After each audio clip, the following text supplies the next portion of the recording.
The need to own stuff is emotional. A simple example. You have rented out a country house near a lake for a week. A similar country house stands nearby, and its owner is on holiday there. He owns something that you don't. That makes you feel a bit inferior. But is the air you breathe different from the air the neighbor breathes? Do you have a different landscape? Do you have different activities?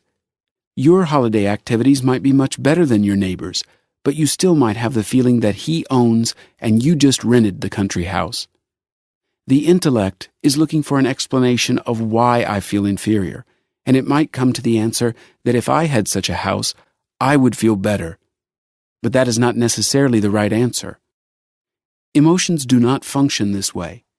There is no guarantee that after you work hard, save money, and buy property, you won't feel the feeling of inferiority again.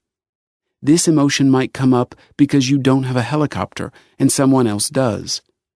If you want to overcome that emotion, you should be using tools that are designed for eliminating negative emotions.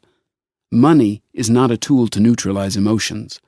Money can camouflage and weaken negative emotions.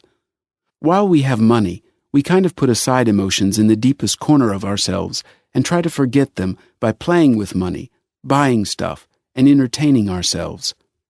But as soon as the money is gone, emotions will rise up and will remind you that you haven't sorted something out properly. Our wishes always put pressure on us. If you change the inner need to have your own stuff, then you can live as comfortably as you want. Money is not always needed to increase the quality of life. All our worldview is colored by some emotions. Some days I look in the mirror and I look good to myself. Some days I don't look as good. But I am the same person. Only my opinion is colored by the emotion I feel at that moment. So the same applies for owning stuff.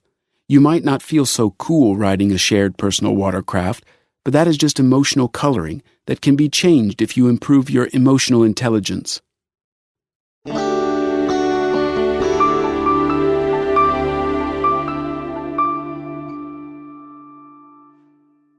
Is quality of life related to money?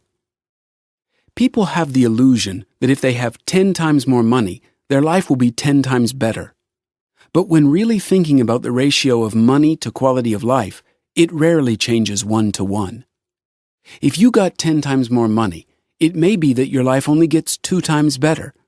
So the ratio is 10 to 2. How unfair. But maybe it is possible to make your life 2 times better with the money you have on hand today. Then the ratio becomes 1 to 2. If you see a rich man leading an interesting life, there is a good chance his life was just as interesting before he became rich. The most important thing is to understand that we have certain habits of spending and a certain lifestyle. So there is a good chance that with a thicker wallet, we will continue our lifestyle but just pay more for it. The big question is whether we are ever able to turn off the autopilot that we use to spend money that I mentioned. Because this autopilot is a psychological function, not so easily turned off with an increase in wealth. You can't press a button and go into manual control just like that. You will have to do quite a bit of self-analysis. There isn't much happiness living on autopilot. If you have money and you spend it on autopilot, it is not very satisfying. This is why people sometimes overspend money, buying the same stuff even if they don't want it. They don't get satisfaction, but as they cannot figure out how to get satisfaction without their automatic actions, they don't know what else to do. In the sales theories, there is even a term known as buyer's remorse, describing that feeling when we buy something that we do not need. That feeling comes from us not being able to control our emotions and from not having clarity in our thinking process. We are not necessarily unhappy with the product, but we're disappointed and remorseful because of our inability to control ourselves and stop in time before buying something that is not necessary. We are not unhappy with a product or the seller, but with ourselves for not having the psychological barriers and for spending the money without much gratification. Let's say you value your life by your paycheck, and since it has not changed in 3 years, you may start to think that nothing in your life has changed. Even though in those 3 years, tons of things have changed, things that may have happened that people may even be jealous of you for, But since you are looking at life through the prism of your paycheck, nothing changed. Just because your life is not on that straight line going upwards, you may start feeling guilty, unsatisfied with yourself or others, and you will be in a rush or become angry. We are the ones that change the life cycle into a straight line. We constantly ask ourselves, why didn't I reach a higher point, or why am I rising so slowly?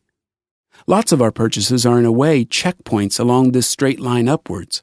This is why every few years we buy a new, better watch. Though the old one still works just fine, we buy a better one to mark the point on the graph.